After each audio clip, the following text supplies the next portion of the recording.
What's up, guys? Today we're going to be talking about the best flagship slash mid-range smartphones under $500 since they are a little bit older, some of them. Let's get started. So let's go ahead and get started with the Pixel 3a. So this is a awesome phone, a phone that I actually got to review on the channel, and I really love this phone. One of the things I loved the most about this phone was actually the form factor.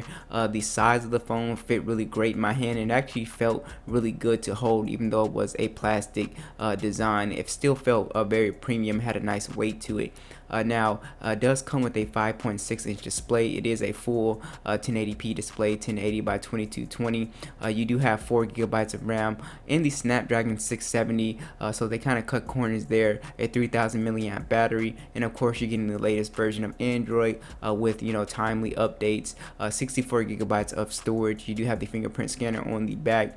Now, one of the things I loved about this phone was obviously the camera.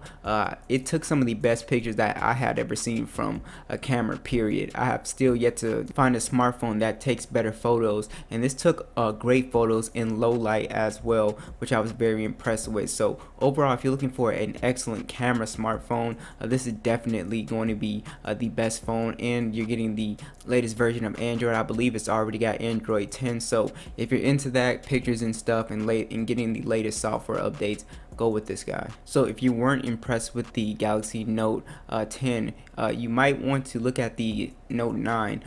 It is at $478 right now, and it's still a very good phone. So it does have Android 9.0, and it has some advantages. It doesn't have the little punch hole display, so if you don't like that, and it does keep the it does have the headphone jack, so if that's something you want, this is still a great phone, even though it's a little bit older. You do have a 6.4-inch display. It is 1440 by 2960.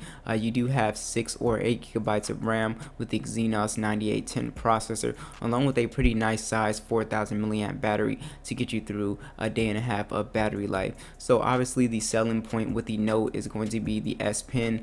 There's a lot of stuff you can do with the S Pen. If you're into like drawing on your phone, this is definitely going to be a phone for you. Or if you just like to use the pen to jot down notes and stuff like that, this is still a really good phone. It still has a really beautiful display, a Super AMOLED display, and you have some really loud stereo speakers, as well as a dual camera setup, 12 megapixel wide and a 12 megapixel telephoto lens.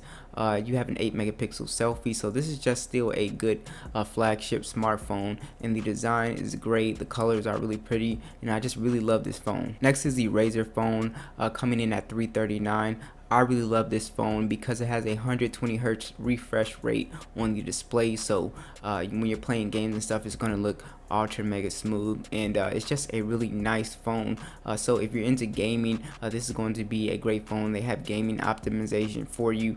It also has some pretty good specs for a phone that came out in 2017 of November. You have a 5.7-inch display, full 1080p 1440 by 2560. You have 8 gigabytes of RAM and the Snapdragon 835 processor, so it's still capable of playing the latest games on top of Android 9.0. Now you do have 64 gigabytes of storage, and you can expand that with a micro SD, along with a pretty nice sized battery at 4000 milliamps.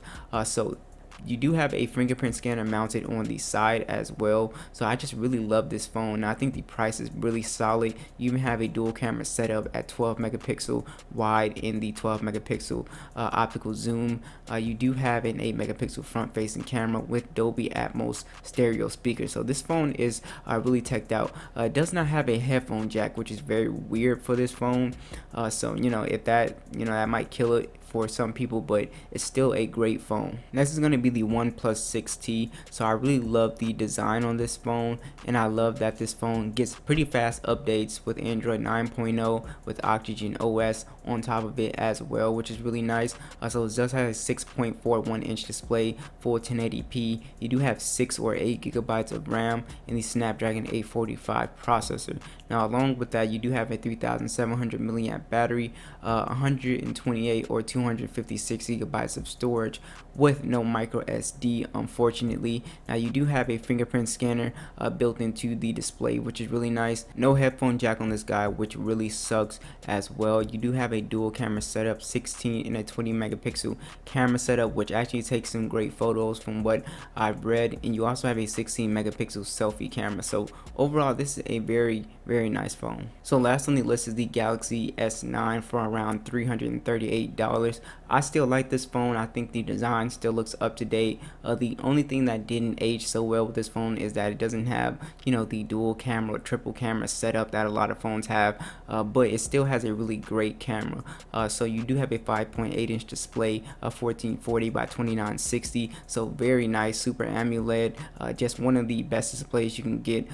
You do have 4 gigabytes of RAM with the Exynos 9810 processor, so still capable to play the latest games, multitasking, all that stuff. This phone will fly. You do have 3000 milliamp battery, will get you through a full day of battery life. You do have dual speakers on this phone, and it is IP68 certified, so it's just a really solid phone for around the $300 price point.